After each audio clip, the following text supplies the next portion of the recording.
So this video is about lanes and understanding backhauls.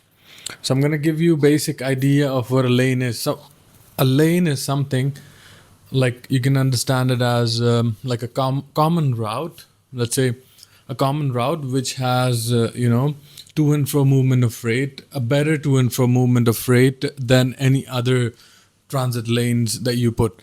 Let's say I have a load for shipping out of Toronto going to Vancouver, BC. For me, it might be a good lane that I can send a truck and bring it back. So it becomes a good lane.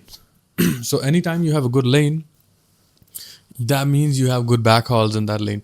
So as a dispatcher, you need to question yourself. Like, I mean, there's no one question where you can say, oh, how can I book this load? So you have to ask multiple questions like, if I book this load, am I able to bring my truck back? And if I'm able to bring my truck back, in what time am I able to bring the truck back?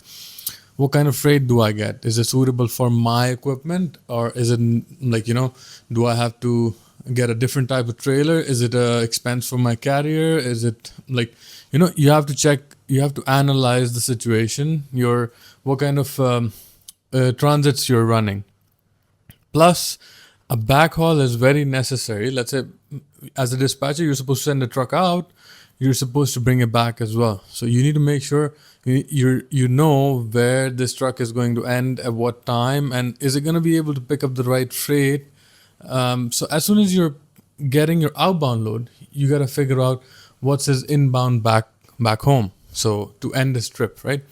So any carrier that will want to work with you will basically need that confidence from you that you can send the driver out and you can send that driver back in. That means you're doing a full circle, sending him out to bringing him in. So small companies send out, one dispatcher basically manages outbound, inbound both. So bigger companies, there's a separate team outbound, there's a separate team inbound. You can't manage 150 trucks out, 150 trucks back in. So that's why I say, if you cannot be big, you got to join the big. That makes you more, that gets you more exposure to multiple customers through emails. The market starts to know you as a dispatcher. And if you're only working with one company and the smaller company, you're basically your radius is secluded, as in you're not getting the full exposure of all the scenarios in the market. Let's say you got one particular equipment that is dry van, so you're only dealing with dry goods, and you don't have a dock, so you're not dealing with LTL. So we're gonna come across that kind of freight as well.